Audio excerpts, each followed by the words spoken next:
Welcome to iDream. It's me Anusha Komal. ఇవాల్టి మన guest Deepthi Janga, life coach and self mastery expert. వారితో మాట్లాడదాం. నమస్తే మేడం. హాయ్ అనుష. హలో అండి.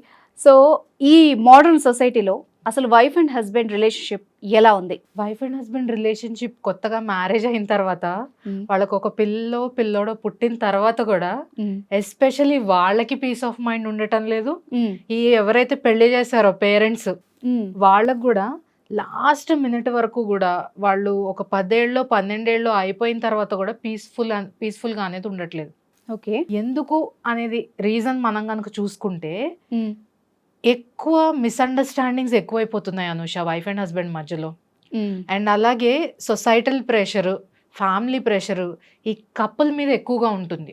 ఓకే, పిల్లలు పుట్టే ముందు వరకు సిచ్యువేషన్స్ ఏంటంటే కలిసి ఉంటారో ఉండరో అన్న ఒక డైలమా. పిల్లలు పుట్టిన తర్వాత ఏంటంటే పిల్లల కోసమైనా కాంప్రమైజ్ అవుతారో లేదో అన్న ఇంకొక డైలమా. ఇలాంటి సిచ్యువేషన్స్ ఎందుకు వస్తున్నాయి అని అంటే మనం టైమ్స్ని పక్కన పెడదాం కొంతసేపు. అంటే మనం మోడర్న్ టైమ్స్లో మోడర్న్ సొసైటీలో ఉన్నాము అనేది పక్కన పెడదాం.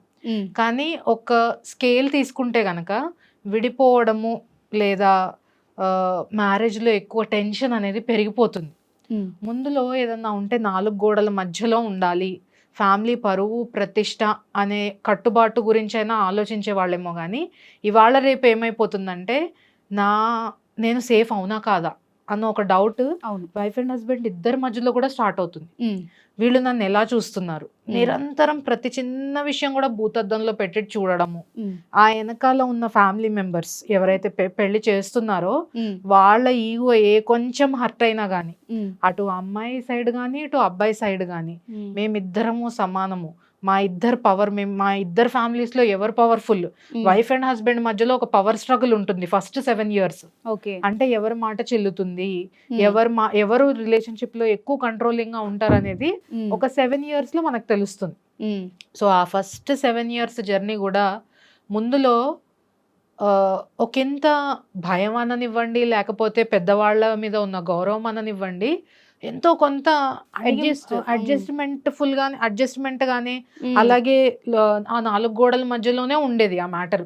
కానీ ఇప్పుడేమవుతుందంటే ఎక్స్ప్రెషన్ అనేది పెరిగింది. అమ్మాయిలు మాట్లాడాలి రిలేషన్షిప్ లో. అలాగే రివర్స్ కూడా ఉంటుంది. చాలా మంది అబ్బాయిలు ఫ్యామిలీ కోసమనో ఇంకోటనో రెస్పెక్ట్ అనో లేకపోతే నలుగురిలో పరువు పోతుంది ఎందుకనో అని వాళ్ళు కాంప్రమైజ్ ఉన్నా కానీ ఈ లేదు మేము సమానమే కదా, ఇంకా ఇంకా ఇంకా ఏదో మేము అనుకున్నట్టు ఈ రిలేషన్షిప్ నడవాలి అన్న గొంతెమ్మ కోరికలు కూడా ఎక్కువ అవుతున్నాయి. So wife and husband relationship ఎలా ఉందంటే చాలా ఇన్సెక్యూర్గా, చాలా స్ట్రెస్ అండ్ ప్రెషర్తో నిండిపోతుంది. ఎనీ రిలేషన్షిప్లో మామూలుగా ఒక రకమైనటువంటి ఎక్స్పెక్టేషన్ ఉండడం అనేది సహజం. కానీ నిరంతరం ప్రెషర్ కుక్కర్లో బాయిల్ అవుతున్నట్టు ఒక రిలేషన్షిప్ ఉంటే ఎలా ఉంటుంది అనుష? అసలు నెక్స్ట్ ఏం జరుగుతుందో తెలీదు, ఎప్పుడు గొడవ ఎక్కడ వరకు వెళ్తుందో తెలీదు. అలాగే ఈ రోజు ఇలా ఉంది, నెక్స్ట్ డే ఎలా ఉంటుందో తెలీదు. ఈ కేసెస్ చాలా ఎక్కువ ఉంటున్నాయి అనుష. నేను ఎవ్రీడే ఒక 10 to 12 కేసెస్ హ్యాండిల్ చేస్తే అందులో 7 cases రిలేషన్షిప్ ఇష్యూస్ ఉంటున్నాయి. మా ఆవిడ యాటిట్యూడ్ కరెక్ట్గా లేదనో, మా ఆవిడ పెంపకం కరెక్ట్గా లేదనో, లేకపోతే సహజంగానే మా హస్బెండ్ ఎందుకు పనికిరాని చేతగాని వాడనో, ఇట్లాంటి కంప్లైంట్స్తో వస్తున్నారు. అండ్ వీళ్ళు ఎక్కడో ఏమీ తెలియని వాళ్ళైతే ఇంకొక విషయం, సమాజం చూడని వాళ్ళైతే ఇంకొక విషయం, బాగా చదువుకొని పెద్ద రెస్పాన్సిబుల్ పొజిషన్లో ఉన్న వాళ్ళు, సొసైటీలో మంచి ఫ్యామిలీ పేరున్న ఫ్యామిలీస్లోంచి వచ్చిన వాళ్ళు అయి ఉండి వీళ్ళు ఇంత ఇమ్మెచ్యూర్గా ఉండడం అనేది, అలాగే ఈ రిలేషన్షిప్ ఇష్యూస్ని గోరంత దాన్ని కొండంత చేసుకోవడం అనేది చూసి నాకు అప్పుడప్పుడు ఒకంత ఆశ్చర్యం కూడా అనిపిస్తుంది, షాకింగ్గా ఉంటుంది అనమాట. ఎందుకు ఈ చిన్న విషయాలు పెద్దగా చేసుకుంటున్నారు, వీళ్ళే పెద్దది చేస్తున్నారా లేకపోతే దీనికి ఉన్న అసలైన కారణాలు ఏంటి అనే రీసెర్చ్లోకి డెప్త్లో వెళ్ళినప్పుడు నాకు కొన్ని సర్ప్రైజింగ్ ఫ్యాక్ట్స్ తెలిసాయి. ఎవరు వీటికి రీజన్స్ అని అనిపించింది మీకు ఇదంతా విన్నప్పుడు? మనం పైకి చెప్పేటప్పుడు చాలా సిల్లీ రీజన్స్ వింటున్నాం. లైక్ మ్యాగీ, రోజు మ్యాగీ చేస్తున్నాను, లేకపోతే యూపీఎస్సీ ఎగ్జామ్ కి ప్రిపేర్ అవుతున్నారనో, ఇట్లాంటి రీజన్స్ న్యూస్ పేపర్లోనో మీడియాలోనో మన అటెన్షన్ గ్రాప్ చేయడానికి వినడానికి బాగుంది. కానీ యాక్చువల్ అండర్లయింగ్ కాజెస్ ఏంటి అని అంటే, ఒక రిలేషన్షిప్లో స్ట్రెస్ బిల్డ్ అవ్వడానికి కానీ ప్రెషర్ బిల్డ్ అవ్వడానికి కారణం మీరే, ఆ కపుల్. ఎస్.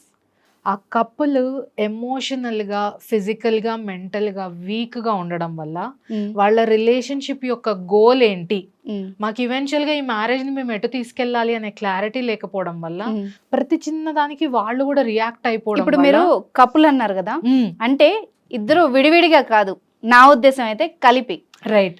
ఎవరి తప్పున్నా ఇద్దరి సమాన బాధ్యత ఉంటుంది అన్నది మర్చిపోతారు. ఇప్పుడు కపుల్ అన్నారు కదా, ఆవిడే మళ్ళీ రీజన్, ఈయన రీజన్ అనే ఛాన్స్ ఉంటది. సో ఏదైనా ఇద్దరు ఉన్నప్పుడు మనం ఇద్దరం ఇప్పుడు ఒక పీస్ ఆఫ్ పేపర్ పట్టుకుందాం అనుకో, చాలా సెన్సిటివ్ కదా అది, అవును, చాలా సున్నితమైన పేపర్కి ఎంత స్ట్రెంగ్త్ ఉంటుంది, ఇలా అంటే చిరిగిపోతుంది. నువ్వు గట్టిగా లాగినా సరే, నేను గట్టిగా లాగినా సరే పేపర్ చిరిగిపోతుంది కదా. అవును. మన రిలేషన్షిప్, మ్యారీడ్ రిలేషన్షిప్ కూడా అలాంటిదే. ఎంత సున్నితంగా ఉంటుందో అంత జాగ్రత్తగా దాన్ని కాపాడుకోవాలి.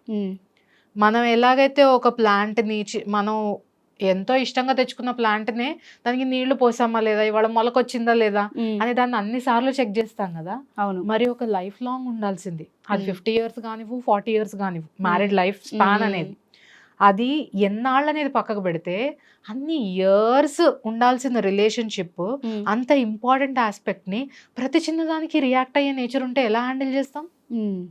సో కొంత మెచ్యూరిటీ, సంయమనం అనేది చాలా ఇంపార్టెంట్ అనుష. ఇవాళ రేపు పేషెన్స్ అనేది చాలా మిస్ అవుతుంది. ప్రతి చిన్నదానికి అవుట్ బర్స్ట్.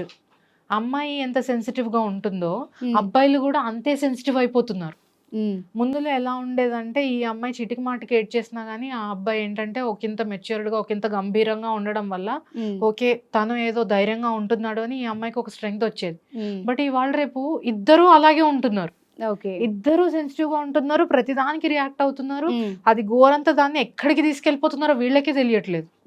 ఈ కపుల్ కున్న మైండ్ సెట్ ఎలా ఉంటుంది అని అంటే, నేను చెప్పింది చెల్లాలి, నేను చెప్పింది ఎందుకు వినరు, నేను ఇప్పుడు ఫలానా ఫ్యామిలీ నుంచి వచ్చాను కాబట్టి, లేకపోతే నేను ఇంత కట్నం తీసుకొచ్చాను కాబట్టి, లేకపోతే మా ఫ్యామిలీ స్టేటస్ బాగుంది కాబట్టి నా మాటే చెల్లాలి. ఈ వెనకాల వాళ్ళ నుంచి వచ్చే మాటలు ఇలా ఉంటాయి. ఓకే, వీళ్ళ మాటలు వీళ్ళు నిరంతరం నెత్తికెక్కించుకుని సమ్వేర్ ఒక పాయింట్ కాకపోతే ఒక పాయింట్ అవే మళ్ళీ బయటికి తీసుకొస్తున్నారు. వెనకాల వాళ్ళు ఎన్నైనా చెప్పనివ్వండి, మీరేం ఆలోచిస్తున్నారు అనేది ఒక కపుల్కి చాలా ఇంపార్టెంట్.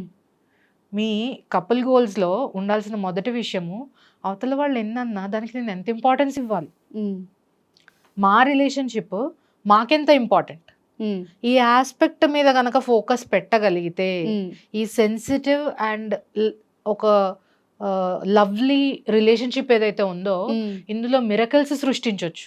ఎగ్జాక్ట్లీ. ఒక ఫ్యామిలీ బిల్డ్ అయినా బ్రేక్ అయినా బేసిస్ ఈ రిలేషన్షిప్ మీదే అవుతుంది కదా. నెక్స్ట్ తర్వాత పిల్లలు రావాలన్నా, వాళ్ళ పిల్లలు రావాలన్నా, వాళ్ళ ఫర్దర్ జనరేషన్స్ ముందుకెళ్ళాలన్నా ఫస్ట్ ఈ కపుల్ అయితే స్ట్రాంగ్ గా ఉండాలి కదా. అవును. మరి ఇంత సెన్సిటివ్ మ్యాటర్, ఇంత ఇంపార్టెంట్ మ్యాటర్ మీరు ఎలా హ్యాండిల్ చేయాలి? చాలా కేర్ఫుల్ గా, చాలా ఫోకస్డ్ గా, అలాగే చాలా మెచ్యూర్ గా డీల్ చేయాలి. ఒకవేళ కపుల్ గనక ఈ విషయాల్ని దృష్టిలో పెట్టుకొని స్టెప్ బై స్టెప్, ఎందుకంటే ఇది ఒక 10 days మ్యాటర్ కాదు కదా, ఇది ఒక 10 years మ్యాటర్ కూడా కాదు. యూ డోంట్ నో ఎన్ని ఇయర్స్ మ్యాటర్ కూడా మీకు తెలియదు. ఈ రోజు మ్యారేజ్ స్టార్ట్ చేసినప్పుడు ఎన్ని ఇయర్స్ మనం బ్రతుకుతాం అనేది మనకు ఐడియా లేదు కదా. సో అలా ఒక స్పష్టత లేనప్పుడు మీరు దాన్ని చాలా కేర్ఫుల్గా, చాలా జెన్యున్గా మీ ఎఫర్ట్స్ మీరు పెడుతూనే మీరిద్దరూ ఒకటన్న విషయాన్ని గుర్తించి ఆ రిలేషన్షిప్ని స్ట్రెంథెన్ చేసుకోవడం చాలా అవసరం Anusha. Right, thank you very much ma'am. Welcome.